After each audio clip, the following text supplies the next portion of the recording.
My boyfriend's jealous female coworker who had secret feelings for him tried to transfer him 1,500 miles away from me without his permission, then spread rumors about us when he refused and filed a complaint with HR, but the truth eventually came out.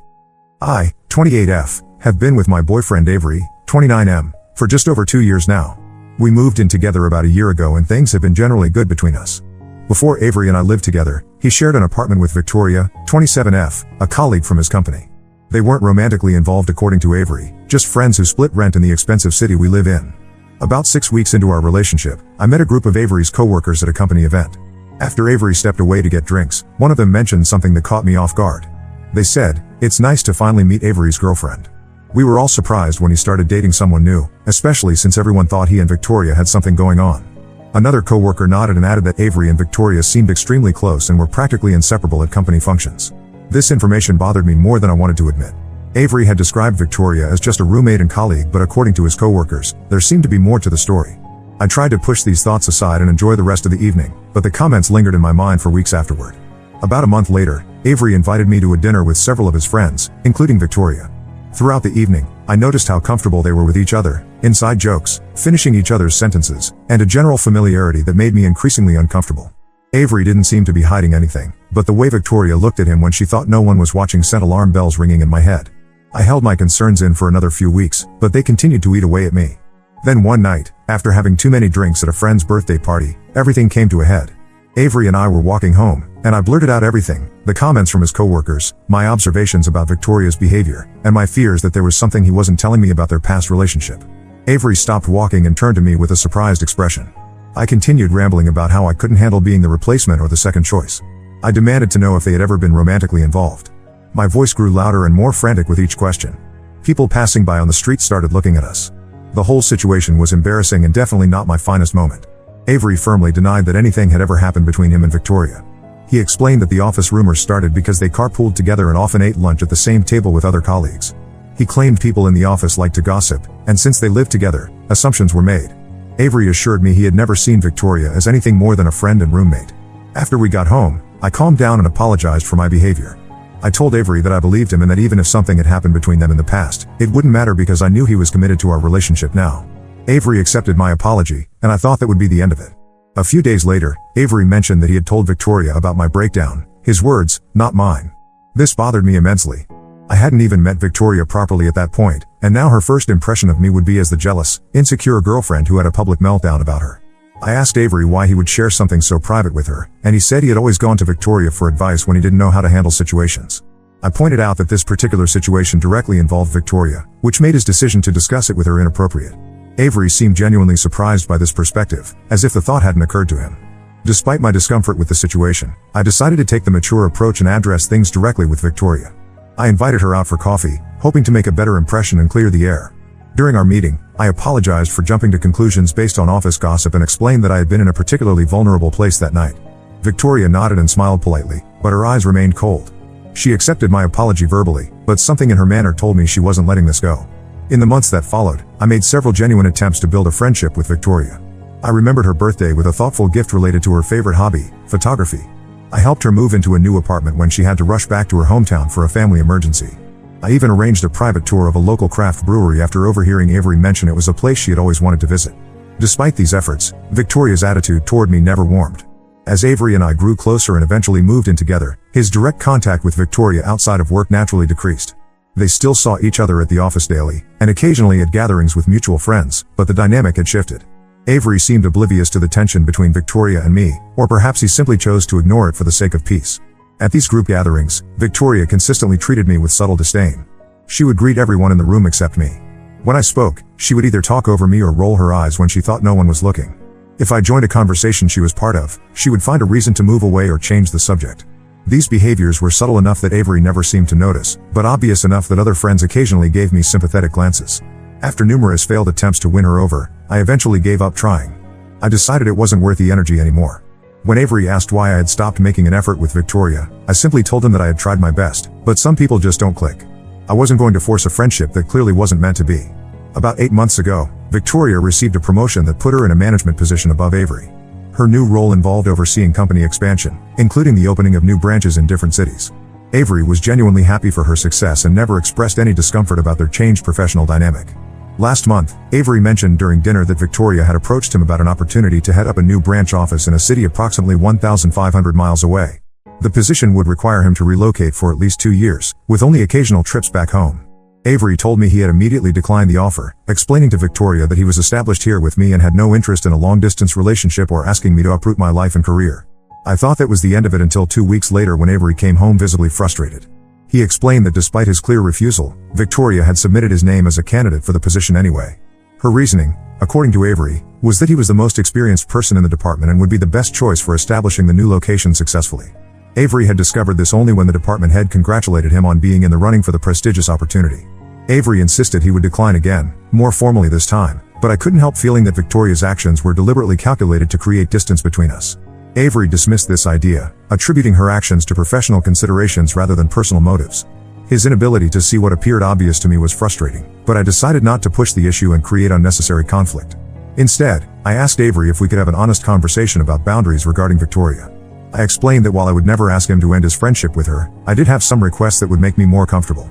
First, I preferred that he not discuss our relationship issues with Victoria. Second, I would rather not attend small gatherings where she would be present, though I could tolerate larger events where I could easily avoid direct interaction with her. And third, I asked that he be more observant of how she treated me when we were in the same space. Avery seemed disappointed by my boundaries but promised to respect them. He maintained that if I gave Victoria more time, she would eventually warm up to me. I reminded him that 2 years was plenty of time, and my extensive efforts to befriend her had gone unreciprocated. At this point, I was done trying. A week after our conversation, one of Avery's colleagues organized a department dinner to celebrate a successful quarter. Avery asked if I would attend with him, mentioning that Victoria would be there but so would about 15 other people. I agreed, figuring I could handle one evening in a large group. Before the dinner, I asked Avery to pay attention to how Victoria interacted with me but not to say anything to her about it. I wanted him to observe her behavior without her being on guard. When we arrived at the restaurant, Victoria greeted Avery with an enthusiastic hug but completely ignored my presence beside him. Avery gave me a subtle look that told me he had noticed. Throughout the meal, Victoria demonstrated her usual pattern of behavior, interrupting me mid-sentence, visibly tuning out when I spoke, and making dismissive gestures when I contributed to the conversation. Each time, I caught Avery watching these interactions with increasing awareness. During a moment when Victoria left the table, Avery leaned over and whispered that he could clearly see what I had been talking about and apologized for not noticing sooner. This acknowledgement meant more to me than he probably realized. As the evening was winding down, one of Avery's colleagues raised a toast to Avery's exciting new chapter and wished him luck with the move to the new branch location. Avery and I exchanged confused glances. Avery immediately clarified that he had declined the position and had no plans to relocate. There was an awkward silence before Victoria chimed in, saying that Avery was one of the top candidates and the decision wasn't finalized yet. Avery's expression hardened as he explained to the table that he had explicitly removed himself from consideration weeks ago. The implication was clear: Victoria had gone behind his back a second time, somehow convincing management to keep him in the running despite his refusal. We left the dinner shortly afterward. In the car, Avery was uncharacteristically quiet. When we got home, he finally spoke up. He admitted that he had been blind to Victoria's behavior and motives for too long. He said he now believed my suspicion that Victoria had feelings for him and was deliberately trying to create problems between us. The following Monday, Avery requested a department transfer to remove himself from Victoria's direct supervision. He also filed a formal complaint with HR about her professional boundary violations regarding the transfer situation. HR took the matter seriously, documenting the incident and launching an investigation into Victoria's conduct. Avery also began exploring job opportunities at other companies, recognizing that the situation with Victoria might make his current workplace uncomfortably tense moving forward. He apologized again for not seeing the situation clearly sooner and promised to be more aware of how his friends and colleagues treated me in the future. While the situation with Victoria remains unresolved, Avery and I have emerged from this experience with a stronger understanding and appreciation for each other. Avery now recognizes the importance of standing up for our relationship, and I appreciate his willingness to take action once he saw the truth of the situation. Update 1. First, thank you everyone for the supportive comments on my original post. The situation with Avery, Victoria, and me has continued to develop over the past few weeks, and not all of it in ways I expected. After Avery filed the complaint with HR about Victoria putting his name in for the transfer despite his refusal, things at his workplace became tense. Avery told me that HR called both him and Victoria in for separate meetings. During Avery's meeting, he laid out exactly what happened, how he had verbally declined the transfer opportunity when Victoria first mentioned it, then formally removed himself from consideration when he discovered she had submitted his name anyway, only to find out at the dinner that she had somehow kept him in the running without his knowledge or consent. HR took it seriously enough that they escalated the issue to senior management. 3 days after filing the complaint, Avery was called into a meeting with the department director, the HR representative, and surprisingly, the company's COO.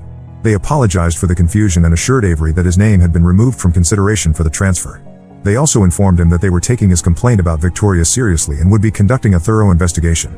Meanwhile, Avery went ahead with his request to transfer to a different department. His request was approved surprisingly quickly, and he was moved to a team that works on domestic projects rather than international expansion. This meant he would no longer report directly to Victoria, though they would still occasionally need to collaborate on certain projects. The first week after Avery's department transfer was relatively quiet. He said Victoria kept her distance at work, and they only interacted when absolutely necessary for professional reasons. I started to think maybe the situation would resolve itself without further drama. I was wrong. Last weekend, Avery received multiple text messages from mutual friends who still work directly with Victoria. Apparently, she had been telling people that Avery requested the transfer because he couldn't handle working for a woman and that his complaint to HR was a vindictive attempt to sabotage her career after she rejected his advances. She had effectively flipped the entire narrative, portraying herself as the victim and Avery as the aggressor. Avery was blindsided by this information. Several colleagues he considered friends were now giving him cold shoulders, having only heard Victoria's version of events. One friend, Marcus, was kind enough to warn Avery about what was being said. Marcus told Avery that Victoria had been particularly convincing in her story, even shedding tears during a team lunch while describing how betrayed she felt by Avery's actions. Avery immediately contacted HR again to inform them of this new development. The HR representative advised him to document all instances of defamation and assured him that this information would be added to the ongoing investigation. They also suggested Avery refrain from discussing the situation with other colleagues to avoid escalating tensions in the workplace. That same weekend, we were supposed to attend a birthday party for one of our mutual friends, Kate. We knew Victoria would likely be there, but decided to go anyway since it was a larger gathering where we could easily keep our distance. When we arrived, the atmosphere immediately felt awkward. People who had previously been warm and welcoming toward Avery now barely acknowledged him. A few gave me particularly cold looks, making me wonder what Victoria might have said about me as well. Kate, the birthday girl, pulled Avery aside about an hour into the party. I couldn't hear their conversation, but Avery's expression grew increasingly troubled. When he returned to my side, he suggested we leave early. Once in the car, he explained that Kate had reluctantly told him that Victoria had been spreading rumors not just at work but among their friend group as well. According to Kate, Victoria had told several people that I was unstable and pathologically jealous, referencing the incident from 2 years ago when I had questioned Avery about their relationship. She had also implied that Avery was unhappy in our relationship but felt trapped because we lived together. These rumors explained the cold reception we had received at the party. Avery was furious. He texted Marcus asking for the names of everyone at work who had heard Victoria's false narrative. Marcus provided a list of about a dozen people, including 2 senior managers. Avery decided he needed to address this situation more aggressively than simply waiting for HR to complete their investigation. The following Monday, Avery requested another meeting with HR and the department director. During this meeting, he presented text message evidence of the rumors Victoria was spreading both at work and socially. He emphasized that her actions had created a hostile work environment and were causing significant damage to his professional reputation and personal relationships. The HR representative and director appeared genuinely concerned by this escalation. They informed Avery that they would be calling Victoria in immediately for another discussion and would consider more serious disciplinary actions. They also offered to arrange a mediated conversation between Avery and Victoria to clear the air, but Avery declined, stating that he no longer felt comfortable being in a room alone with someone who was actively trying to damage his reputation. 2 days later, Avery received an unexpected email from the company's legal department requesting a meeting. I waited anxiously at home while he attended this meeting, worried about what new development might be occurring. When Avery returned that evening, he looked simultaneously relieved and troubled. The legal team had informed him that after reviewing all the evidence, they found Victoria's actions constituted workplace harassment and potentially defamation. They were preparing to issue her a formal warning and would require her to attend workplace behavior training. However, they also wanted Avery to sign a non-disclosure agreement regarding the entire situation. Avery asked for time to consider this request and consulted with a lawyer friend before making any decisions. His friend advised that while the NDA would prevent Avery from discussing the specifics of the case or the company's handling of it, it would also likely come with a settlement that could be beneficial if Avery was considering leaving the company anyway. As it stands now, Avery is weighing his options. He's received interest from 2 other companies after quietly putting out feelers about new positions. At the same time, his current employer seems eager to retain him and resolve the situation, offering not just the settlement but also a potential promotion to a newly created position that would put him on equal footing with Victoria professionally. I've told Avery I'll support whatever decision he makes. My main concern has been how this situation affected our relationship, and ironically, Victoria's attempts to drive us apart have actually brought us closer together. Avery now fully understands why I was uncomfortable around Victoria all these years, and he's apologized multiple times for not seeing her behavior clearly sooner. Our social circle has also begun to realign as more people learn the truth about Victoria's fabrications. Kate has been particularly supportive, reaching out to apologize for initially believing some of what Victoria had said and offering to host a smaller gathering soon with only friends who have not bought into the drama.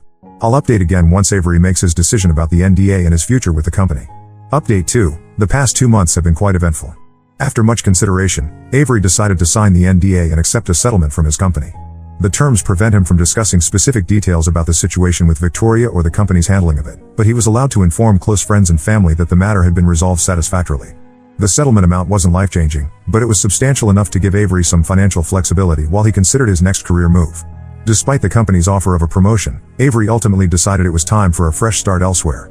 He accepted a position at a competitor firm that offered similar work with slightly better pay and, most importantly, a clean slate professionally.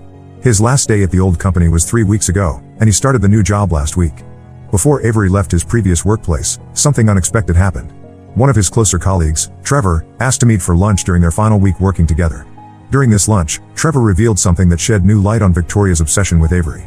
Apparently, before Avery and I started dating, Victoria had confided in Trevor that she had feelings for Avery and was planning to tell him once their lease renewal came up. Her plan, according to Trevor, was to suggest they stop being just roommates and try dating. However, before she could execute this plan, Avery met me, and within a few months, he decided not to renew the lease with Victoria and instead moved in with me. Trevor explained that he never mentioned this to Avery before because he thought it wasn't his place to share Victoria's private feelings. However, after witnessing her increasingly destructive behavior and the damage it caused to Avery's reputation at work, Trevor felt he needed to come clean. He apologized for not speaking up sooner and admitted he should have said something when Victoria first started spreading rumors. This revelation confirmed what I had suspected all along. Victoria's hostility toward me wasn't just about a 2-year-old drunken incident. It was rooted in jealousy and unrequited feelings for Avery. When Trevor asked if Avery had ever suspected Victoria's feelings, Avery admitted he had been completely blindsided. He had always viewed their relationship as purely platonic and professional. As for Victoria herself, we've heard through mutual acquaintances that she received a formal reprimand from the company and was required to attend both harassment training and professional counseling. She was also removed from the expansion project and reassigned to a different area with less autonomy. There are rumors that she's looking for employment elsewhere now that her professional reputation has taken a hit, but nothing confirmed yet. Our social circle has largely settled as well. The friends who initially believed Victoria's lies have mostly come around after learning more details. Kate has been particularly supportive, organizing several gatherings that deliberately excluded Victoria to give everyone space to rebuild relationships without tension. A few people remain firmly in Victoria's camp, but they were never particularly close to either Avery or me, so their distance hasn't been a significant loss. Avery's new job has been going well so far. His new colleagues seem friendly and professional, and he's enjoying the challenge of learning new systems and processes. The company culture appears healthier, with less office politics and gossip than his previous workplace. Avery mentioned that his new manager has already expressed appreciation for his experience and ideas, which has helped boost his confidence after the difficult past few months. On a personal level, Avery and I have used this experience to have several meaningful conversations about communication and trust in our relationship. Avery acknowledged that he should have been more aware of how Victoria was treating me and taken my concerns seriously from the beginning. I admitted that I could have been more direct about my discomfort instead of trying to win Victoria over with gestures of friendship when my instincts were telling me something was off. We've also discussed boundaries regarding workplace relationships moving forward. Avery has promised to be more mindful about sharing details of our personal life with colleagues, especially when it involves disagreements or vulnerable moments. I've agreed to be more forthcoming about my feelings rather than trying to manage uncomfortable situations on my own. One unexpected positive outcome of this whole ordeal is that we've started discussing our long-term future more seriously. The possibility of Avery being transferred across the country forced us to consider what we would do if faced with geographic separation, and those hypothetical conversations evolved into more concrete discussions about where we see our relationship going. While we're not rushing into any major decisions, we've begun talking about the possibility of engagement within the next year. Overall, while the situation with Victoria was stressful and disruptive, I believe Avery and I have emerged stronger as a couple. We've learned important lessons about trust, communication, and standing up for each other that will serve us well moving forward. Avery has promised to update me if he hears anything more about Victoria through industry connections, but honestly, I'm hoping we can put this chapter behind us entirely and focus on building our future together. Update 3. It's been half a year since my last update, and I wanted to share what's happened since then, as this will likely be my final post about the situation with Avery, Victoria, and me. Avery has been thriving at his new company. Within 4 months, he was given additional responsibilities that came with a modest raise. His colleagues respect his expertise, and he's built positive professional relationships without the underlying drama that characterized his previous workplace. He often comments on how refreshing it is to go to work without wondering what new rumor or complication might be waiting for him. As for Victoria, we've managed to avoid direct contact with her, but we occasionally hear updates through our remaining mutual connections. About 3 months ago, she finally left Avery's former company. According to office gossip, she was passed over for a promotion she felt entitled to, which prompted her resignation. Interestingly, she didn't secure another position before leaving, which was unusual given her previous career-focused attitude. Last month, Kate ran into Victoria at a coffee shop downtown. During their brief conversation, Victoria mentioned she was taking time to reassess her career path and was considering moving to another state where her sister lives. Kate described Victoria as subdued and less confident than before, suggesting the professional and social fallout from her actions had taken a toll. While I don't wish hardship on anyone, there's a certain poetic justice in seeing natural consequences unfold. Our social circle has largely stabilized. Most of our mutual friends have maintained relationships with both Avery and me while distancing themselves from Victoria after learning about her behavior. A few people who were closer to Victoria than to us have drifted away naturally, which feels like a healthy separation rather than a dramatic falling out. The most surprising development came about 2 months ago when Avery received an email from Trevor, his former colleague. Trevor shared that he'd recently had dinner with Victoria, who had apparently done some reflection on her actions. According to Trevor, Victoria acknowledged that her feelings for Avery had clouded her professional judgment and damaged multiple relationships. She asked Trevor to pass along an apology to Avery, saying she wasn't ready to deliver it personally but wanted him to know she regretted her behavior. Avery read the email to me, and we discussed how to respond. Ultimately, Avery sent a brief, polite reply thanking Trevor for passing along the message and acknowledging Victoria's apology without explicitly accepting or rejecting it. He wished her well in her future endeavors but didn't invite further communication. This measured response felt appropriate, recognizing the olive branch without reopening a door we've deliberately closed. On a personal note, Avery and I have continued to strengthen our relationship. The challenges we faced with Victoria forced us to improve our communication and develop stronger boundaries as a couple. When disagreements arise now, we address them directly rather than letting them simmer, a valuable lesson learned from our experience. Last weekend, during a hike to a scenic overlook we visited several times throughout our relationship, Avery proposed. The moment was private and meaningful, exactly what I would have wanted. The ring he chose reflects my taste perfectly, nothing flashy or ostentatious, but thoughtful and elegant. We haven't set a date yet, but we're considering next fall for a small ceremony with close friends and family. As we plan our wedding, we've naturally discussed the guest list. Without mentioning Victoria by name, Avery brought up the question of whether we should invite any of his former colleagues. We decided to include only those who have maintained genuine friendships with us outside of the workplace context, which effectively excludes anyone who sided with Victoria during the conflict. Kate has enthusiastically volunteered to help with wedding planning and has already suggested several venues that would suit our preference for a low-key celebration. Her support throughout the Victoria situation has transformed what was once a casual friendship into one of our closest relationships. Looking back on this whole experience, I'm struck by how what seemed like a minor incident, my drunken breakdown 2 years ago, spiraled into such significant consequences for everyone involved. Victoria's inability to move past that moment and her unrequited feelings for Avery eventually cost her professionally and socially. Avery learned important lessons about recognizing manipulation and standing firm in his boundaries. And I gained confidence in my intuition and the value of direct communication. While I wouldn't wish to relive the stress and uncertainty of the past 2 years, I can appreciate how these challenges shaped us individually and as a couple. Avery and I have built a stronger foundation for our future together, with clearer communication, greater trust, and a deeper appreciation for having each other's backs when it matters most. Thank you to everyone who offered support and advice throughout this journey. Your perspectives helped us navigate a difficult situation and come out stronger on the other side. I won't be posting further updates about this specific situation, but I'm grateful for the community that helped us through it. Now let's move to the next story. Story 2. My husband chose his lying, cheating brother over me, until his ex-wife showed up and exposed his manipulative behavior. Hey Reddit, I could really use some advice. This whole situation has been building up for what feels like forever, and I'm not sure how much more I can take. It all revolves around my brother-in-law, Tim, 30M, and how things have spiraled out of control since he moved in with my husband, Matt, 32M, and me, 27F, after his divorce. To give you some context, I've known Tim for about 7 years now, ever since Matt and I started dating in college. From the moment I met him, Tim was always the life of the party. He's got this magnetic personality that just draws people in. You know the type, always ready with a joke, never seems to take life too seriously, and somehow manages to charm his way out of any sticky situation. In college, he was the guy who organized the best parties and knew all the coolest spots in town. Matt would often tell me stories about their childhood, how Tim was always getting into mischief but somehow never got in trouble because he could talk his way out of anything. Matt and Tim have always been close, despite their different personalities. Where Tim is all spontaneity and charm, Matt is steady and responsible. I fell in love with Matt precisely because of his stability and reliability. We met in our junior year of college when we were paired up for a group project in our business ethics class. I was immediately drawn to his quiet confidence and the way he always seemed to have everything under control. We started dating soon after, and it just felt right from the beginning. After graduation, Matt landed a great job in finance, and I found my niche in marketing. We got married 5 years ago in a beautiful ceremony that Tim, of course, livened up with his best man speech, equal parts hilarious and heartfelt. Life was good, and we settled into a comfortable routine. We bought a cozy 3-bedroom house in the suburbs, thinking ahead to the future when we might start a family. Tim, on the other hand, never really settled down.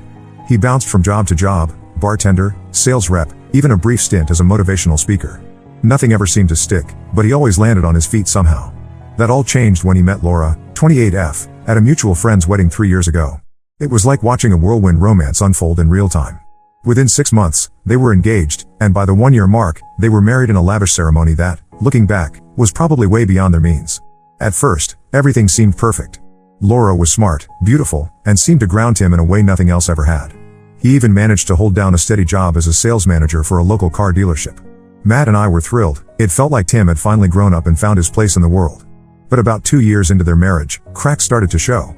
Tim would call Matt more frequently, complaining about how Laura was nagging him or how she didn't understand his need for freedom. I remember one night when Tim showed up at our door, clearly drunk, rambling about how he felt trapped. Matt talked to him for hours that night, and I thought it was just a rough patch they'd worked through. Then, last year, the bomb dropped. Laura called Matt in tears, saying she'd found messages on Tim's phone proving he'd been cheating on her with not one, but 2 different women. One was a coworker, and the other was a regular at the bar where he'd picked up some weekend shifts. The family was in shock. Tim had always been a flirt, but no one thought he'd actually cheat. The divorce was ugly. Laura was, understandably, furious, and Tim's charm couldn't talk him out of this one. He lost his job at the dealership when his affair with the coworker came to light, and suddenly, the guy who always landed on his feet was in free fall. That's when Matt stepped in. He was devastated to see his brother like this and insisted that Tim move in with us while he got back on his feet. I had my reservations. Our house isn't huge, and I valued our privacy, but I could see how worried Matt was. Plus, I genuinely thought it would only be for a few months at most. Tim had always bounced back before, right? Wrong. It's been over a year now, and not only is Tim still here, but things have gone from bad to worse. He managed to get a job at a local bar, but he doesn't contribute a dime to rent or utilities. He claims he's saving up for his own place, but I have yet to see any evidence of that. Our guest room, which I used to use as a home office, has turned into a pigsty. Clothes strewn everywhere, empty beer cans piling up, and don't even get me started on the state of the guest bathroom. What's really starting to get to me is Tim's attitude. It's like he expects me to be his personal maid. He leaves dishes in the sink for days, never does his own laundry, and acts offended if I ask him to clean up after himself. I work from home 2 days a week, and it's become unbearable.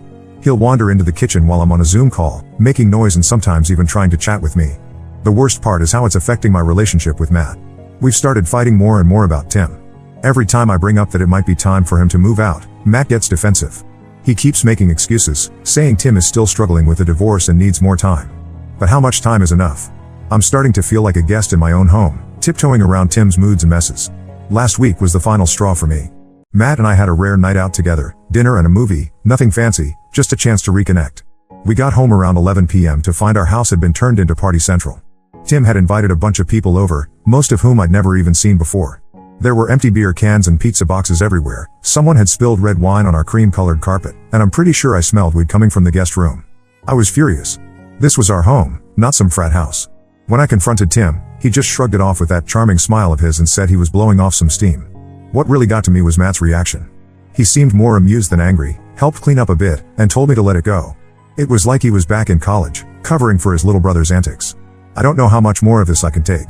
I love Matt, and I know he's in a tough position, but I feel like our life is on hold.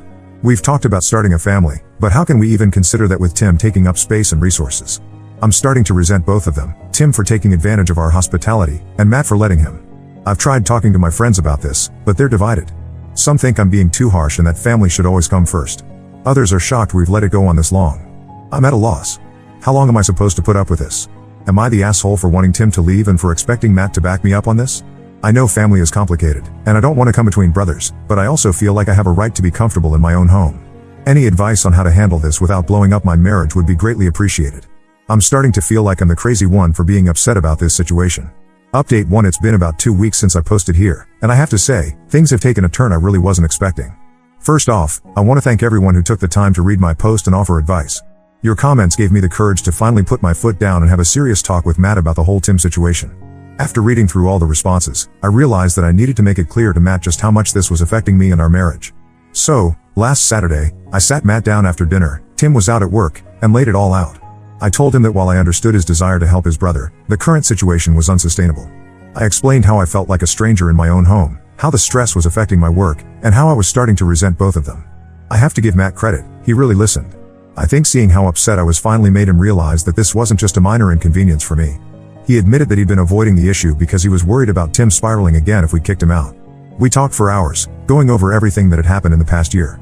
Matt opened up about how guilty he felt about Tim's divorce, wondering if he could have done something to prevent it if he'd paid more attention to the warning signs.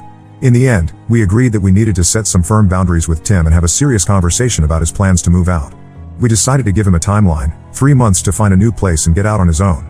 We also agreed that in the meantime, he needed to start contributing to the household, both financially and in terms of chores. So, the next day, when Tim got home from his shift at the bar, we sat him down for what we thought would be a difficult but necessary conversation. Oh boy, were we in for a surprise. As soon as we started talking about him needing to move out, Tim got incredibly defensive. He started accusing me of trying to come between him and Matt, saying things like, "I knew she never liked me and you're choosing her over your own brother?" It was like all the resentment he'd been holding on to just came pouring out. Matt, to his credit, tried to calm things down. He explained that this wasn't about choosing sides, but about us needing our space back and Tim needing to get back on his feet. That's when Tim dropped a bombshell that neither of us saw coming. He claimed that Laura, his ex-wife, had reached out to him a few months ago. According to Tim, she regretted how things had ended and wanted to try and work things out. He said they'd been texting back and forth and were considering giving their relationship another shot. To say we were shocked would be an understatement. Matt and I just sat there, staring at Tim in disbelief. When we asked why he hadn't mentioned this before, he got all evasive, saying he didn't want to jinx it and that he was waiting for the right time to tell us. The whole conversation devolved from there. Matt started questioning Tim about the details, clearly hurt that his brother had kept this from him. I, on the other hand, couldn't shake the feeling that something about this story didn't add up. If Laura really wanted to reconcile, why was Tim still living with us? And why bring this up now, just when we were talking about him moving out? The discussion ended with more questions than answers. Tim stormed off to his room, leaving Matt and me to try and process what had just happened. We spent the rest of the night talking in circles, trying to figure out if Tim was telling the truth or if this was just another one of his ways to avoid responsibility. The next few days were incredibly tense in the house. Tim was barely speaking to either of us, spending most of his time in his room or out of the house. Matt was clearly struggling, torn between wanting to believe his brother and doubting the convenience of this sudden reconciliation. I, for my part, couldn't shake my suspicions. Something about the whole story just felt off. I found myself wondering if I should reach out to Laura myself, just to verify Tim's claims. But then I worried that would be overstepping and could potentially cause more problems if Tim was actually telling the truth. So here we are, 2 weeks later, and I feel like we're in an even more complicated situation than before.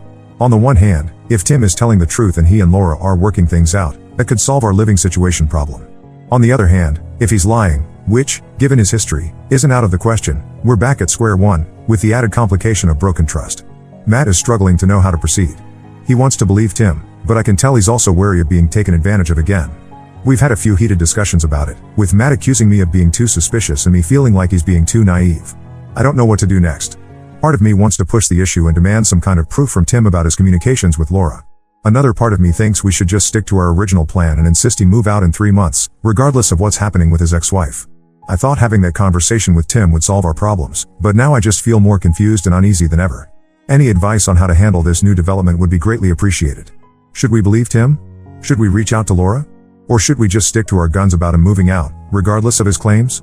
I'm at a loss, and I'm worried this whole situation is going to drive a permanent wedge between Matt and me. Update 2: It's been about a month since my last update, and I have to say, things have taken yet another unexpected turn. I know many of you were skeptical about Tim's claims regarding Laura, and well, it turns out you were right to be. The past few weeks have been tense in our household. Tim had been spending more time out of the house, claiming he was meeting up with Laura to work on things. Matt wanted to believe him, but I could tell he was having doubts. We'd had a few arguments about it, with Matt accusing me of being too cynical and me feeling like he was being willfully naive. Then, about 2 weeks ago, everything came to a head in a way none of us expected. It was a quiet Sunday afternoon, and Matt and I were just relaxing in the living room when we heard a car pull up outside. I glanced out the window and saw a woman getting out of the car, looking absolutely furious. It took me a moment to recognize her as Laura. I'd only met her a handful of times at family events, and it had been over a year since I'd seen her last. Before we could even process what was happening, Laura was pounding on our front door.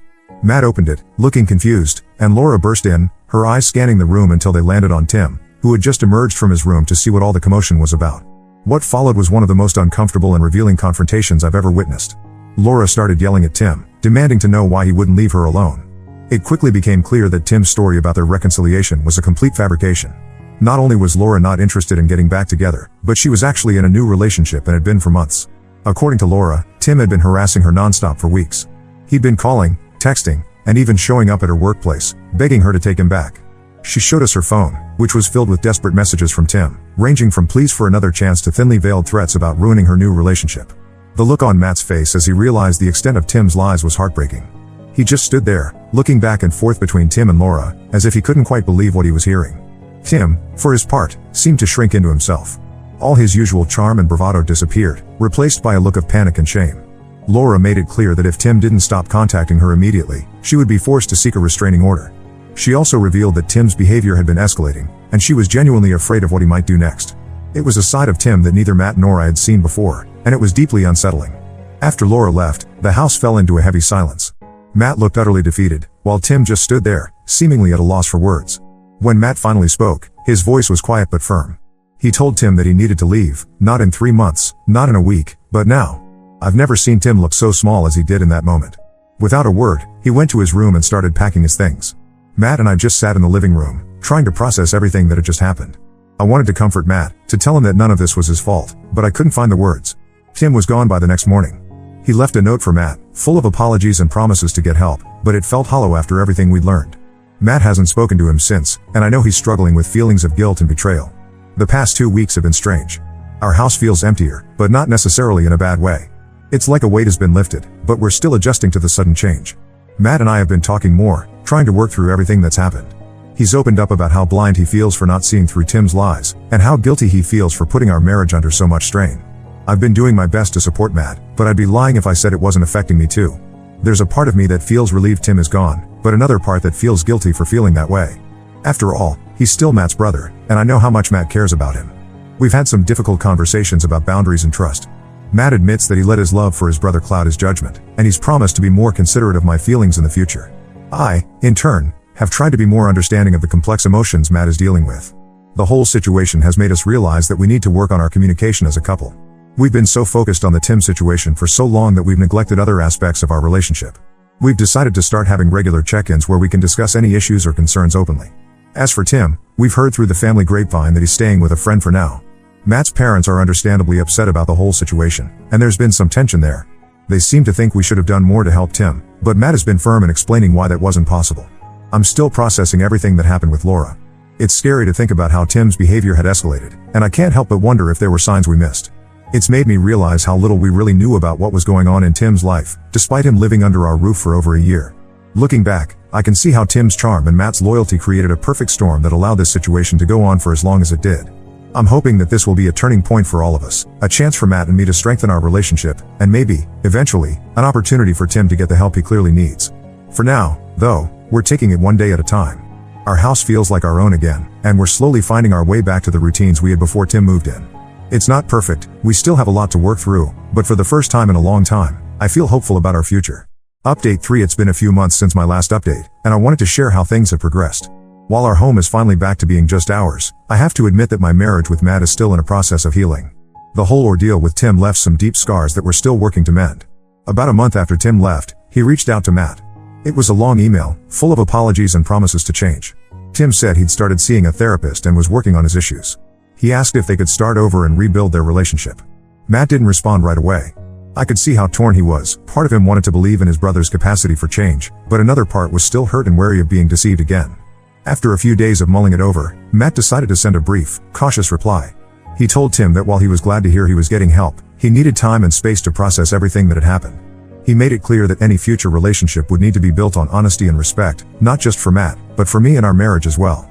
Since then, there have been a few sporadic text messages between them, mostly initiated by Tim. Matt keeps me in the loop about these communications, which I appreciate. It's a delicate balance. I don't want to control Matt's relationship with his brother, but I also need to protect our home and our relationship from falling back into old patterns. As for our marriage, we've been working hard to rebuild the trust and intimacy that got lost in the chaos of the past year. We started couples counseling, which has been incredibly helpful. At first, I was resistant to the idea. I felt like we shouldn't need outside help to fix our problems. But our therapist has given us tools to communicate more effectively and work through the resentment and hurt that had built up. One of the biggest challenges has been helping Matt work through his guilt. He still beats himself up for not seeing through Tim's lies sooner and for putting our marriage under so much strain. Our therapist has been helping him understand that while he can take responsibility for his actions, he's not responsible for Tim's behavior or choices. We've also been working on reestablishing our own routines and goals as a couple. We've started having regular date nights again, something that had fallen by the wayside during Tim's stay. We're also tentatively starting to discuss our future plans again, including the possibility of starting a family. It feels good to be looking forward instead of constantly dealing with the drama of the present. As for Tim, we've heard through family that he's still struggling to find his footing. He's had a few short-term jobs but nothing stable. There are rumors that he's been seen around town with a new girlfriend, which honestly makes me a bit nervous. I just hope he's being honest with her about his past and his current situation. Matt's parents have come around somewhat. After the initial shock and disappointment, they've started to understand why we had to set firm boundaries with Tim. They've been supportive of Matt and me working on our marriage, which has been a relief. Looking back on this whole experience, I'm struck by how much it's changed us, individually and as a couple. There were moments when I wasn't sure our marriage would survive the strain, but in many ways, I think we've come out stronger.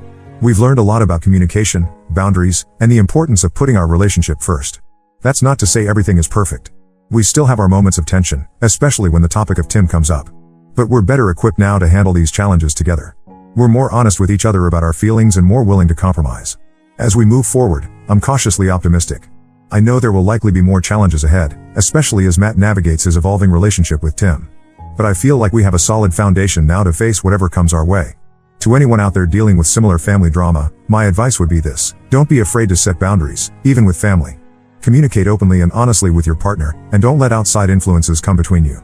And most importantly, remember that it's okay to prioritize your own well-being and the health of your relationship.